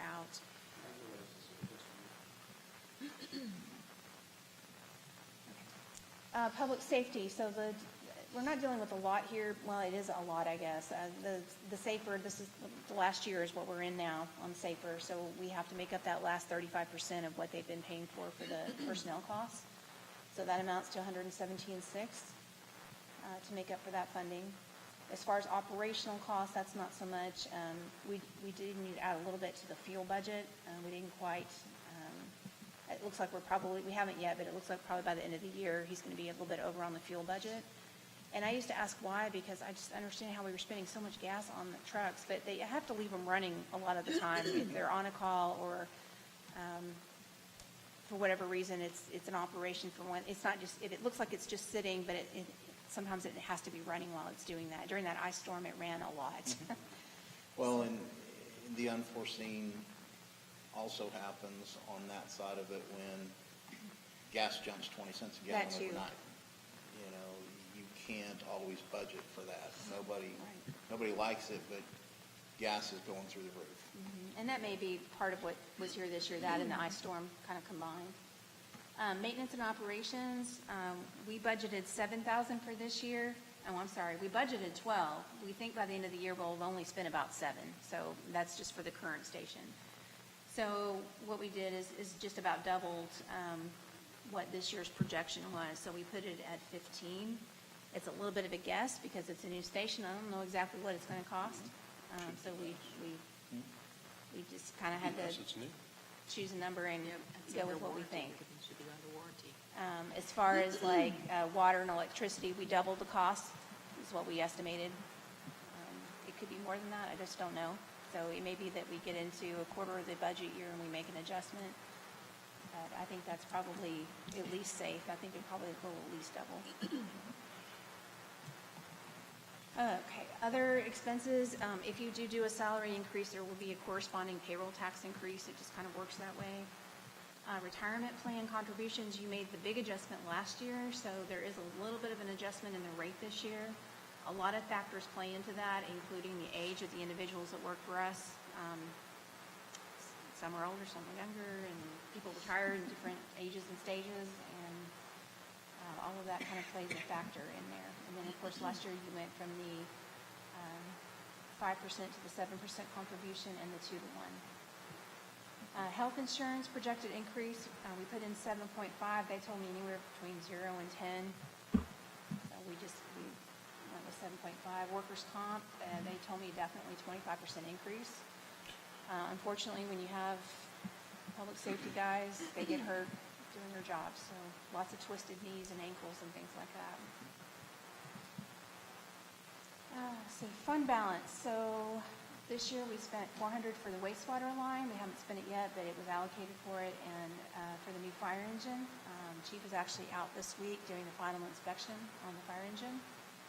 The final walk around to make sure that everything that we paid for is actually on that truck and it's the way it's supposed to be. So we expect delivery of that in the next few weeks, and then we will have to pay that bill. So that will be paid for this fiscal year. So considering all that and looking at your fund balance and the fund balance policy adopted, I hate to just not put any money back into the fund balance. I'm not suggesting we start replacing it all immediately because I don't think you can. But we ended up to try to keep I think we had it at 300 and we adjusted it down a little bit just so we could keep that suggested tax rate at no higher than the 18 cents. But the 18 cents would cover the $292,000 in fund balance replenishment. So the reason why we like that is because when we do have things to replace, a fire truck goes bad or another vehicle or what have you, we need to replace something, you can do it on a pay-as-you-go basis versus trying to go out and do a lease or get a loan or something like that. And then hopefully maybe we can save our debts for big items. So right now our only big debt is City Hall. But if we can kind of keep that fund balance alive and going and budget a little bit each year, even if we don't use it every year, if we just kind of keep that savings rolling in for whether it's fire capital or just general, then you've got a little bit of a savings rainy day fund there for when you need something and you don't want to pay out of your current budget, or you don't want to go into debt for it, you don't want to issue debt for them. So I just think it's a good practice. That's up to you policy-wise, whether you want to fund it this year or not. Sewage fees, we didn't do the utility budget, so what you have in front of you is most of the operating budget and the public safety and the rest of it. The utility budget's kind of its own little budget. We're suggesting this year that we follow the rate study that we did in 2019. I don't think conditions have changed enough to warrant a new rate study. I'd hate to have to go spend another $10,000 on a rate study to find out that there really isn't much change. I do have a question into Rockwall about, any expected increases in wastewater treatments. I haven't heard of any. The problem with all that is that North Texas operates on a different fiscal year than we do, so it makes things a little bit hard to figure out when prices may or may not go up. When they did the original study, they estimated about a 9% increase per year, and that's kind of played pretty true so far. So we just suggest that we stick with that suggested rate study, which would take that rate from $63.67 for sewer to $66.85. And then, maybe in another year, with the retail sewer in, maybe it might be worthwhile at some point to go out and redo that rate study. But I think right now, maybe it just isn't warranted yet. We probably will want to come back with a commercial sewer rate fee that's a little bit different than our residential. Yeah. But since we don't have anybody, we just have one business that just like today tied onto it. So But we still have to incorporate that into this budget, right? we will. I don't know what to charge them yet. That's what I'm saying. So we'll have to look at that. We may have to guesstimate on that. I just want to make sure that we don't lose anything on it. for sure, but we may have to start with something and then just adjust from there, up or down. So who would be tracking their usage? We use Infomark. Infomark would Yeah, be- the company changed from Severn Trent to Infomark, but they do our billing and they actually keep track of the usage, the metering of it. So and- will you work with them? Yep. As soon as we get like the first Yeah. usage bill to Yeah, and what some have suggested, I've talked to some other cities about how they bring like their commercial online, and sometimes they suggest that you just wait and you talk to the businesses and you tell them, we're gonna look at it for 3 months and we're gonna see what the average use is, and then we'll figure out what your fee's gonna be. So we may just have to go that route, because this time I really don't know what to charge them. I don't expect their usage is gonna be a whole lot higher than residential, but it may surprise me, so I kinda like to just work with them a little bit individually since we don't have that many, and just kind of maybe see what it is for a quarter. Maybe 1 month isn't enough to gauge, but maybe if you're looking for maybe a 3-month period, then I might be able to see if that usage is going to be greater or less than, and we can adjust that rate. So that's kind of why I'm not real hung up on putting a commercial rate just yet, is I kind of like to watch it for a little bit longer, and as we get closer to adoption timeline, maybe then we'll have a rate, and unless we have to adopt early, and then we may have to just play that by ear a little bit. I wish everything was an exact science, but it's just not. Okay, no other big changes in the utility budget there. All right, the tax rate to support those things that I just talked about. So based on the certified estimates, and those will change. So property is always under protest. Some will be successful, some not. I'm hoping the situation gets a little bit better and we don't have to go to 18 cents. Or you may decide you want to cut some things out of here, which could lower it as well. But the numbers to fund the things that I just mentioned, and then, you know, all the other items, just kind of status quo, amounts to 18 cents to support it. So I want to talk about how that affects individual property owners. So I took this slide off of the Kimley Horn survey, and they pulled the median home value and they used Zillow for that. And they said the median home value was $530,831 in McLendon-Chisholm, which is up considerably from the year before. And considering that, I took the home values and I did a little comparison of what would have been paid for the, did I lose it? Oh, no. Most important slide of all. Yeah, hang on. I got it, I'm good. I've got it too. Let me see if I can get us, there we go, Y'all huddle around. reconnected here. I've even been taking notes. Overachiever. It never fails. The internet always kicks me off at some point. Okay. So if we did a median home value at $530,000, the MC taxes paid last year on that 15-cent rate would have been $796. At the 18-cent rate, just for a comparison, and I didn't build up any increased property values or anything, but just to kind of so you have a little bit more apples to apples, that would be $955. So the 3-cent difference for a home valued at that $530,000 is $159 a year. So I just wanted you to see the impact of what a 3% increase would look like. I mean, a 3-cent increase, not 3%, 3 cents. Okay, so we're kind of at the end of it, but the things that I see I listed in there, and that's after going over things with the accountant and going over things with Chief and his budget. And the only thing we didn't figure, and I guess we didn't talk to you about court, so we probably need to work in something for that. But what I see is maybe some long-term financial planning that we need to consider. So whether we end up with I hate to see us just budgeting 1 year at a time. I know we can't predict everything 3 years, 5 years out, and things will change, but looking at capital purchases and replacement vehicles, I kind of think we're at that stage where we've grown enough that we need to start thinking about a longer-term financial plan in addition to our annual budget.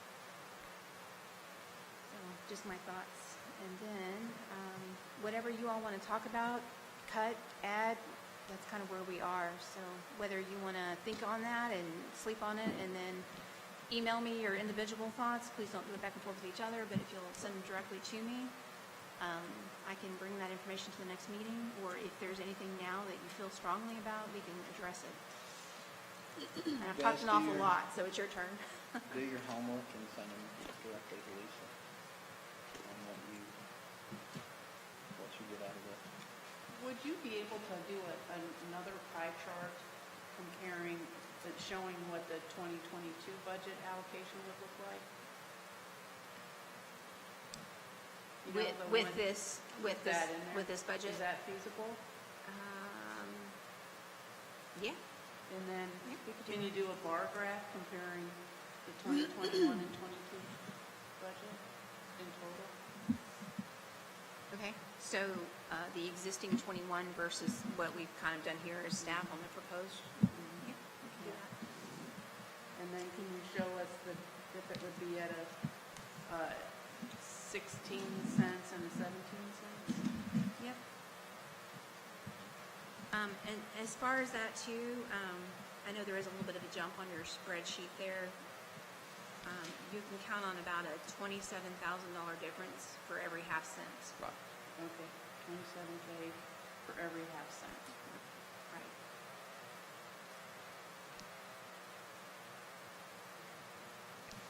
And then if you want to go further into that, then you can figure out, or we can figure it out for you, you know, what that difference means to the individual property owner. All you're doing there is you're taking that value of that home and you're multiplying it by that tax rate. Yeah. So 0.18, whatever, 0.17, what have you, and then you divide that by 100 and that gets you your tax for the year. Well, yeah, like I took my house, my personal house, I valued it at a certain amount and it was $135.